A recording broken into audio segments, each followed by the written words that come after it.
Now we get into the big fight of the week. I mean, this has just been a crazy, crazy story. The border fight. So we know that the Republicans have been obsessively scared about the flow of migrants into our country. And they're not totally wrong. The rates of migrants crossing the border illegally has doubled since like 2019. There is definitely an issue there, no doubt about that.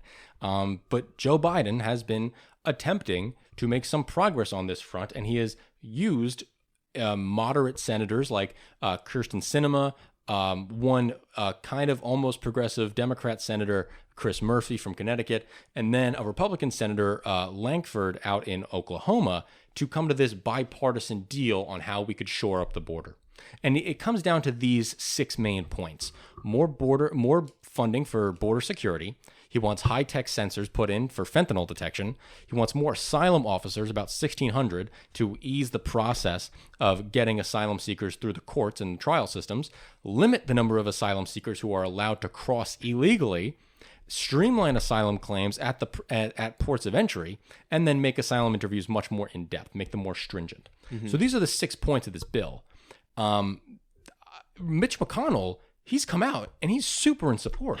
Mitch McConnell's like, this type of bill would never pass with a Republican in the White House, and this is the best chance to get something done. Yeah. McConnell is totally on board with this. He's emphatically on board with this because he kind of knows the truth. Joe Biden doesn't like the immigration issue. He hates it. He's hated it forever. Yeah. We've talked about news articles where Joe Biden has come out and he's literally just doesn't want to touch it. He wants it to go away. And this would be doing something significant enough on it that you couldn't really come at him for it anymore. Yeah. And the way that he's tying it to Ukraine funding, it really shows like he's ready to give away a lot for Ukraine funding. Yeah. Well, that's I think the main reason why he wants to do it, at least from what I've read. Yeah, right? yeah, like I agree. Generally the Western leaders, including Biden, they're scared about what Ukraine is about to do in the coming spring and summer without more support. Yes, they're worried that if they go through with an offensive against Russia, then they don't have the best amount of weaponry that they could have if the United States and the rest of the EU were to shore up the supplies.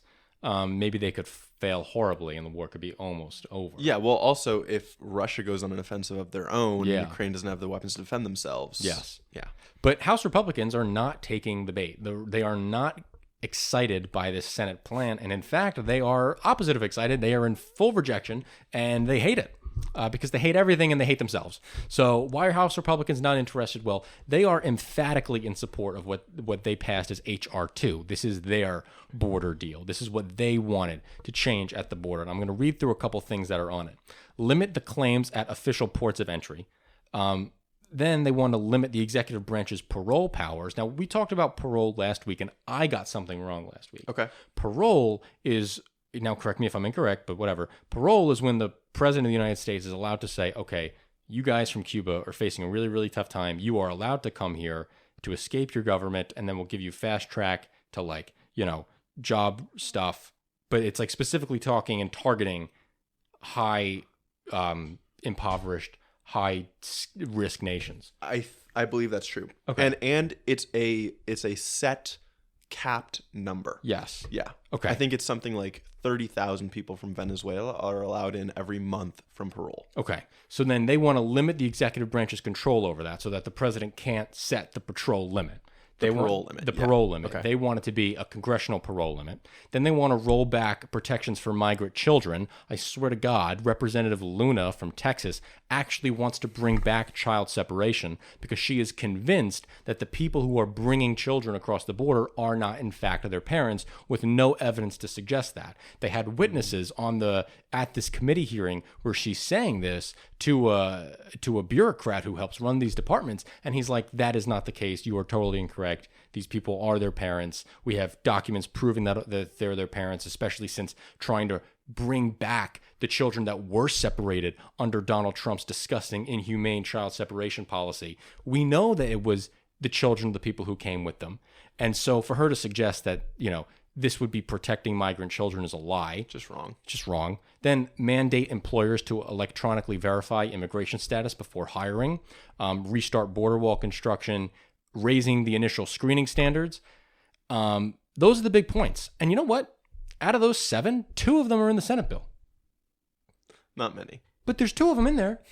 Why? This is Something versus nothing. something versus nothing, dude. Sure. This is what kills me. It's like, you know that there are at least two things in here that you don't like, okay? Or two things in here that you do like. I'm sure they're not happy that Biden isn't limiting asylum claims at the ports of entry. But what are we going to do? That's how asylum works. People are allowed to come into the country, claim asylum, get their voices heard in a court, and if they're rejected, we send them home. Yeah, that's it. It is hard because there's a number of people, or at least based on like qualitative interviews, that makes it, people are coming here to seek asylum because they do the interview and then they have a year or more to wait for the actual court hearing to figure out whether they're allowed to stay here for asylum. So a lot of the time it does seem like people are coming just so they can get released into the country, and then they can go to their court hearing, or they can skip their court hearing and try to stay here illegally. Yes, which does not happen that often, I will say. Does it not? The skipping of the court hearing does not happen that often. Okay, so but even if not, it gives them a free, usually year at least, to stay in the country. It does. Which, but then that's another thing Biden is trying to fix with the 1,600 more people. Yes. Right? So he's trying to speed up that whole asylum process. And with the stringent interviews. Like he's trying to make it so that he can send more people, he can deport more people just off of that interview. Yeah, and a lot of Republicans are actually using that line of argument. A lot of them are saying, like, look, hold on. If we get a Republican in the White House, we'll be able to use these rules passed by this bill to do a lot more than what we were able to do before. Yeah, which is bad. Right? But give and take. Yeah. If we want the good things to happen. Benefit, yeah. I mean, like, it's the same thing about the filibuster. We always talk. I'm a huge proponent of getting rid of the filibuster. I think it's, just doesn't allow the ruling and winning party of election to govern, stops democracy in its tracks.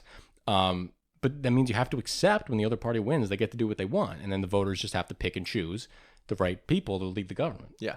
But so John Cornyn, he is a senator from Texas. He said this regarding H.R. 2. They simply don't have the votes to pass it. And we just have to deal with the hard reality of that. You get a choice. You either get the votes and get half a loaf, or you get nothing at all. And I think, talking to my governor, he's not interested in waiting another year for Congress to get its act together. And we need more thinking like that. We need exactly more thinking like that. Compromise-willing thinking. Yeah, we do. It's the only way our government's going to be able to function. Now, in addition to this, Republicans in the House just simply are not negotiating in good faith. They're not. We have Representative Troy Niels. He said, "Let me tell you, I'm not willing to do damn much right now to help a Democrat and to help Joe Biden's approval rating. I will not help the Democrats try to improve this man's dismal approval ratings. I'm not going to do it. Why would I?" Yeah. Mike Johnson has come out and he said, "I don't think it's time for comprehensive immigration reform because of how complicated it is." And then in the same breath, he goes, "I do think it's past time to secure the border." It's like, we're trying. Yeah. That's what Joe Biden is trying to do. Yeah. He has it in his mind that Joe Biden has executive authority to just do whatever the hell he wants. And that's just not true.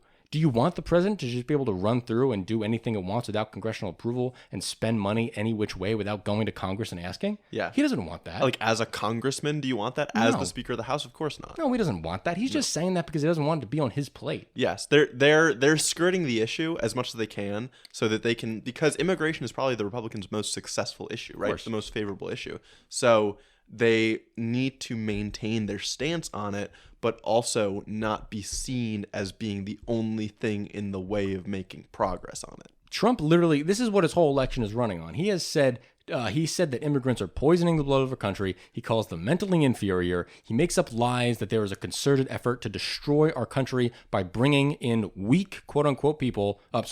Quote unquote weak people. They are people. Jesus. And then he says that immigrants are bringing diseases that will destroy our nation and make us sick.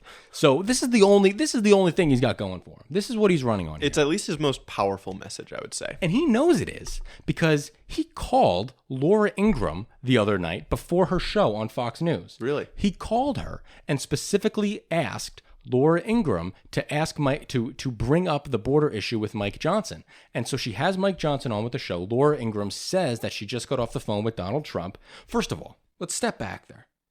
Do we want our political leaders calling up media figures and telling the media figures what to say on air?